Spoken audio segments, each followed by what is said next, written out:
প্রিয় বন্ধুরা, আমরা যারা ইংরেজি রিডিং শিখতে চাই কিংবা আমাদের ঘরে থাকা ছোট্ট সোনামণিকেও আমরা যদি ইংরেজি বর্ণমালার পরিচয়গুলো শিখিয়ে থাকি, তাহলে আজ থেকেই ইংরেজি ছোট ছোট শব্দ আমাদের ছোট সোনামণিকে কিংবা যে কোনো কঠিন শব্দ এমনকি সে রিডিংও শিখতে পারবে।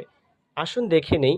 যেমন এটির বাংলা উচ্চারণে অ, আ, এ, এ উচ্চারিত হয়। বি এর জন্য ব, সি এর জন্য ক, স উচ্চারিত হয়। ডি এর জন্য সাউন্ড দ, ড। ই এর জন্য ই, এ, আ। এফ এর জন্য ফ। জি এর জন্য গ, বর্গীয় জ। এইচ এর জন্য হ, কখনো আ হয়।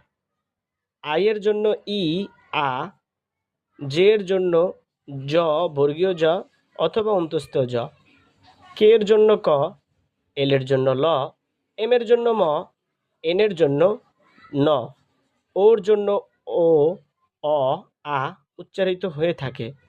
পি এর জন্য সাউন্ড প, কিউর জন্য ক, আর এর জন্য বয়শূন্য র কিংবা ডয়শূন্য র, এস এর জন্য স, বর্গীয় জ, টি এর জন্য ত, ট, ইউর জন্য উ, আ উচ্চারিত হয়।